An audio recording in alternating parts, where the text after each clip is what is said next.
Lowell Koudaï, comment a été perçue votre démarche artistique auprès de ces chefs religieux? Comment ont-ils réagi face à vous? Ils ont joué le jeu?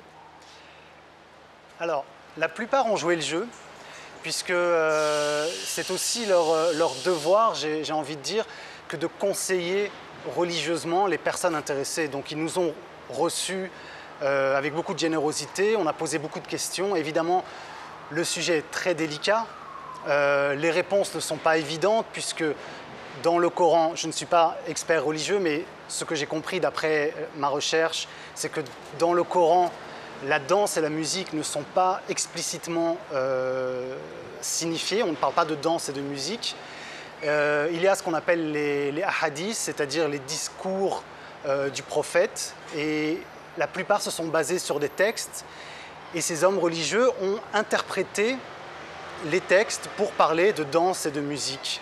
Ce que nous avons fait dans la performance, c'est que nous avons interprété l'interprétation des chers, des hommes religieux, c'est-à-dire nous avons réinterprété leur interview. Et les modifications qu'ils nous ont proposées, nous les avons réinterprétées sur scène. Donc en fait, notre performance s'agit d'un jeu d'interprétation qui s'emboîte. Ainsi, pour poser la question, qu'est-ce qu'une interprétation? Puisque les textes sont les mêmes et sont figés, comment changent-ils par rapport à l'histoire? Comment les gens ou la société réagissaient-elle au même texte il y a 100 ans, il y a 500 ans? Comment aujourd'hui nous réagissons? Voilà les questions que nous posons dans cette performance. Mais les réponses des chers sont très variées. Je ne pourrais pas vous faire un résumé en quelques minutes parce que le soufi qui est pour la danse et la musique était beaucoup plus ouvert que par exemple le cher frère musulman qui lui était plus réticent, qui nous a parlé d'instruments à vent qu'il faut interdire, qui nous a parlé de certains mouvements du buste qu'il faudrait éliminer, ou le cher salafiste qui lui pense que la danse est complètement interdite, mais qu'une femme peut danser devant d'autres femmes, par exemple. Mais il s'agit de son interprétation personnelle, évidemment, cela n'engage pas sa communauté. Voilà pour cette œuvre et pour cette démarche plutôt atypique d'un point de vue artistique. Je me tourne vers vous, Ariel Kirou, une réaction? Et puis assez remarquable, en fait. Elle est remarquable parce qu'elle montre, en fait, qu'il ne peut pas y avoir d'art, d'expression, y compris d'expression religieuse, sans interprétation. Or, ce que les salafistes les plus radicaux interdisent, c'est l'interprétation, justement. Ils considèrent qu'on peut lire à la lettre un texte.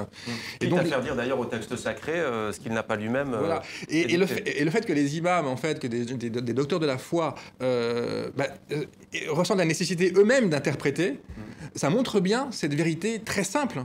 Hein, et ce que je trouve aussi formidable, effectivement, c'est de montrer cette variété de culture de l'islam.